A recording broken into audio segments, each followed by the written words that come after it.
pecado y me libró de la muerte, y Él es mi Salvador, y por gracia me dio la salvación, y yo por fe soy salvo.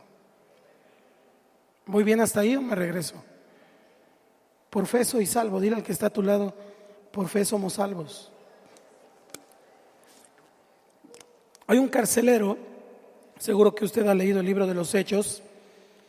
En el libro de los Hechos estaban los apóstoles encarcelados, Pablo estaba ahí, y de repente hubo un temblor, se abrió, se cayó la cárcel, y tuvo miedo, y él hace una pregunta muy interesante. No voy a leer todo el pasaje, pero en Hechos 16, 30 y 31, aunque Dios les abrió las puertas, los apóstoles estaban tan seguros de su salvación que no salieron corriendo de la cárcel, porque sabían que iban a matar al carcelero si se le escapaban. Entonces todavía lo cuidaron a aquel que los estaba cuidando. Y entonces el carcelero les dijo esto en el versículo 30 y 31. Ayúdeme a leerlo. 1, 2, 3. Y sacándolo les dijo: señores. Ellos dijeron: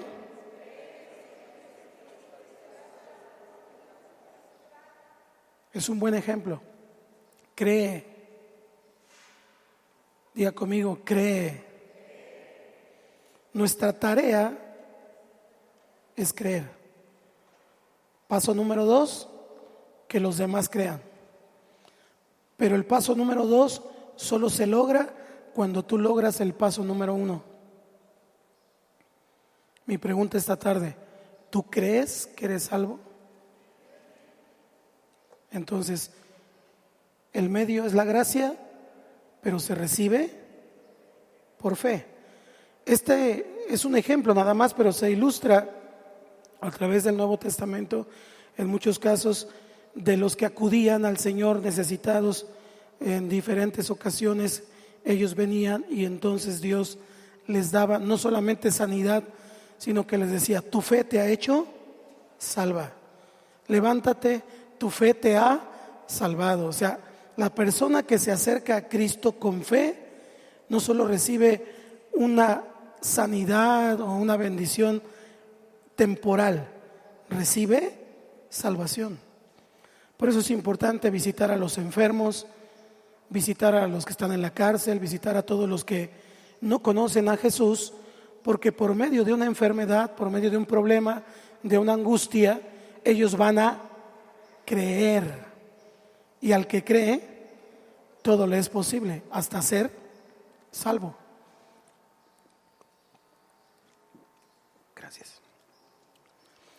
Yo voy a hablar acerca de la gracia, la fe y las obras en otra ocasión, pero yo quería poner esta parte también en esta enseñanza de salvación. Voy a ir al siguiente punto, que es: ¿cuál es el alcance de la salvación? ¿Hasta dónde llega la salvación? ¿A quién salva Dios? Pero primero quiero recordar los puntos anteriores. Disculpe que lo haga así, pero mi intención es que usted sepa hablar bien de su fe y le dé testimonio a los demás de lo que cree. Entonces, ¿cuál es la base de la salvación? ¿Por qué es la cruz? Cristo murió, y al morir te libró del pecado y de la... Y entonces usted y yo recibimos salvación. ¿Por cuál medio? Porque Él es nuestro Salvador. Y entonces nosotros la recibimos por... Muy bien. Dile al que está a tu lado: vas muy bien. ¿Cuál es el alcance de la salvación? Ya hemos notado entonces, por lo que venimos hablando, que la salvación es el aspecto más amplio de la obra de Dios, porque entendemos ya redención, justificación, hemos aprendido acerca de eso, pero esta es la parte más amplia de la obra de Dios a favor de los hombres. ¿Por qué? Porque es la más amplia, porque vamos a decir que es la puerta más ancha y más abierta, porque potencialmente la gracia de Dios trae salvación a todos los hombres. a todos. O sea, no está cerrado a unos cuantos. Vaya conmigo a Tito 2:11. Tito 2:11. 1, 2, 3. Se ha manifestado para la gracia de Dios, se ha manifestado para salvación a todos. Todos los hombres, entonces incluye al peor de los asesinos y al que no le hace daño a nadie. Todos, el más malo y el menos malo, todos absolutamente recibimos salvación por medio de la gracia. Pero, diga conmigo, pero la barrera de la incredulidad que se levanta en las personas impide, porque las personas no creen. Aquí el punto que estamos encontrando entonces es fe. Las personas no creen. Y les comienzas a compartir y de repente dicen, sí, pero luego platicamos de eso. O sea, tienen el monte encima, los está asfixiando, están viendo que necesitan a Dios, pero hacen a un lado a Dios. La incredulidad levanta una barrera entre Dios y los hombres. Entonces eso impide que vamos a pensarlo así, la gracia es como una toma de corriente, que está enchufada a la humanidad para que todo aquel que quiera ver la luz de la salvación sea salvo. Pero aquellos que no creen, ¡pac!, es como si le apagaran la luz. Y entonces no puede recibir por gracia la salvación, efectivamente. Porque hay rebeldía en su corazón, porque hay falta de fe, porque simple y sencillamente se cierra a una relación con Dios y entonces no puede recibir salvación. ¿Estamos entendiendo salvación?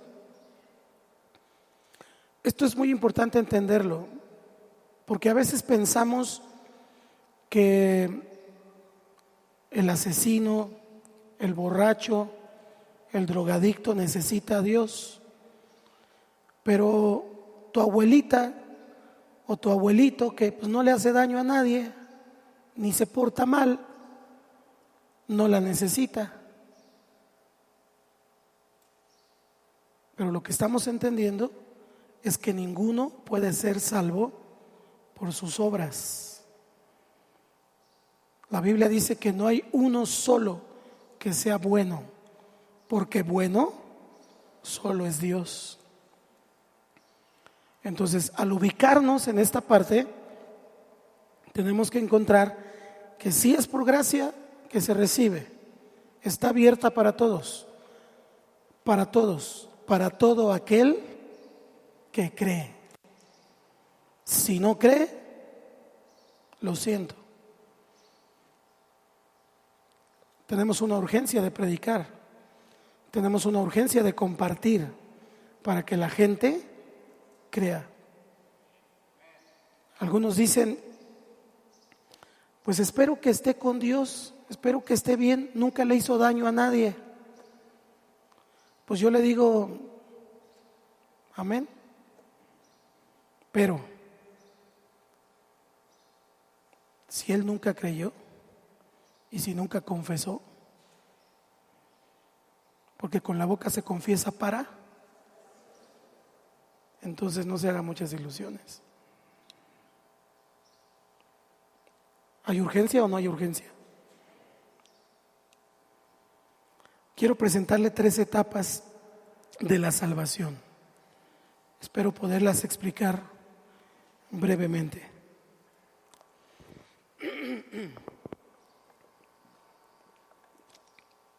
Vamos a pensar entonces, ya le expliqué que si no cree, no hay salvación. El medio es la gracia, se recibe por fe. Así que usted y yo tenemos que insistir e insistir e insistir, aunque le caiga gordo, hasta que un día crea. ¿Cuántos dicen amén? Y ya cuando cree, ya Dios sabe lo que hace con esa persona. Pero entonces vamos a ubicarnos en los que ya creemos. ¿Cuántos de los que están aquí creen que Dios es su Salvador? ¿Ok? Entonces le voy a explicar 3 etapas a usted que ya cree. Primero, la primera etapa o la primera posición, por llamarlo así, de la salvación es la pasada. Así puede anotarlo, si está anotando, es pasada.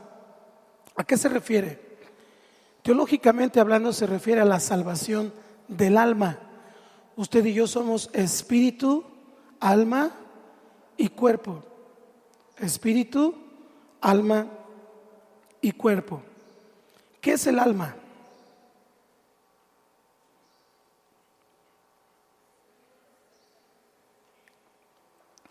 Nuestros pensamientos y nuestros sentimientos. El alma. El alma es lo que te lleva a hacer lo que haces, lo que piensas y sientes. La lucha del diablo todo el tiempo tiene que ver con tus pensamientos. ¿Cuántos se han dado cuenta de eso? Son tus pensamientos los que gobiernan tu vida. Si tú tienes pensamientos de fe, ya la armaste, ya la hiciste. Pero si tienes pensamientos de derrota, de tristeza, de pobreza, un montón de pensamientos que no son correctos, entonces de esa misma manera vas a vivir. En ese sentido, somos lo que pensamos que somos. ¿Cuántos hijos de Dios hay esta tarde? Si yo te pregunto, ¿eres un hijo de Dios? ¿Qué me dices? Y los que no dicen amén, ¿qué son? ¿Eres un hijo de Dios? El simple hecho de preguntártelo tú mismo, de recordártelo tú mismo, tú ya tienes un pensamiento diferente, distinto. Ahora, se refiere entonces al asunto de la condenación, esta primera etapa. Usted y yo vivíamos condenados en nuestros pensamientos, atados a nuestros sentimientos, atados a nuestra vida pasada, a nuestro pecado. ¿Vamos acá? Pero entonces, la salvación que es por fe, lo primero que hace el Señor es eso, nos libra inmediatamente acerca de esas situaciones en nuestra mente, de tal manera que el que persevera en pecar ya no lo hace por causa del pecado mismo, sino lo hace por su propia concupiscencia, es decir, porque le gusta hacerlo. Pero en un sentido teológico ya ha sido salvado de esa atadura y de esa cadena y de eso que lo tenía amarrado. Antes no podía. Hay personas que por mucho tiempo intentaron deshacerse de sus vicios y se esforzaron y no podían.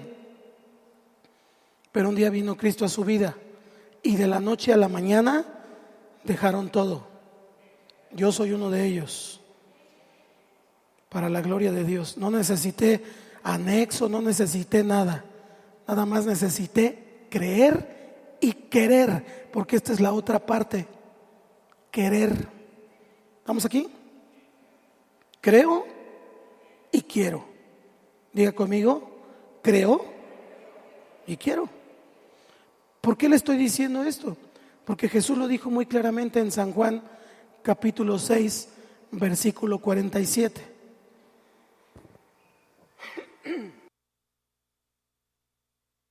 1, 2, 3.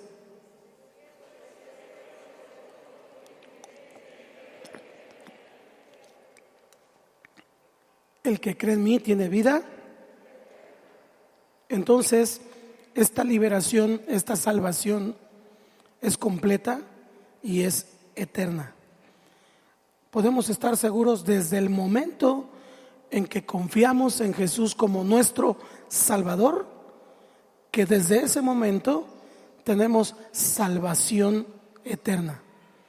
¿Cuántos tienen salvación eterna? Le voy a dar otros versículos para que se le despeje la mente. Efesios 2:8, ya lo leímos, pero vamos a juntarlo con este versículo Una, dos, tres.